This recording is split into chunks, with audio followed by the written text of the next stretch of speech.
बे समाव आङो गिदिरथार आफा इसोरखौ हामग्रायग्रोयो।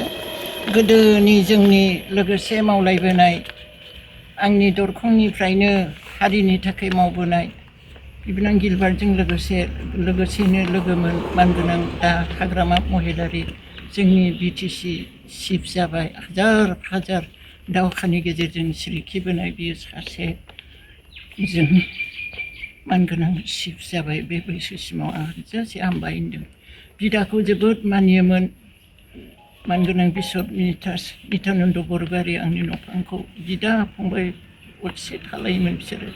आरो दानो फिसौनि थाखाय गावबो गैला, फिसाजोआ हालाय हाफाय जानायाव बिबथैखौ खावलायबाय मोनसे राहा नागिरदो आदैनिसिम होननानै। दा बे किर्गिस्तानाव फरायो, बोसोरनै थांबाय। बिना स्टाडियावनो नाम्बारा फैखायोनो, माने स्टाडिनि माबा प्रेक्टिकेल क्लासावनो मेन परिखाखौ होनांलायाखै देग्लाय। दा बियो फरायगासिनो दं। बिनि थाखाय बे अनसुंथाइखौ हल जोंनि बिटिसिनि सिङाव थानाय गासै मावथि हान्जा आरो दा मानगोनां अनजाग्रा जोहोलावफोर इयुथफोरनिफ्राय गासैबो फैबाय। मोनफा मोनफा बुंनो रोंला, बयखौबो गोरबो इसिंजों बेबायदि हान्जाखौ दैदेनबाय मानगोनां जोंनि चिफ सार हाग्रामा महिलारि। आरो बेबायदि फिसालाफोरखौ थिनहरबाय सासे फिसालानो फिसौलानो बे अनसुंथाइखौ होनो।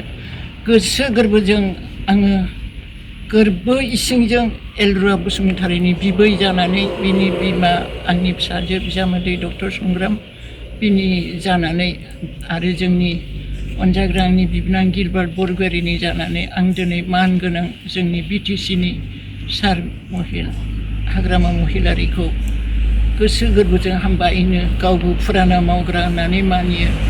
गासै साहित्य जागायजेनबोनायनिफ्रायनो एबसुनिफ्रायनो मावै मावै बुरैबाय आंबो। आंनि गोरबोआव दाबो दङ। आं थैजासे थागोन हारिनि थाखाय।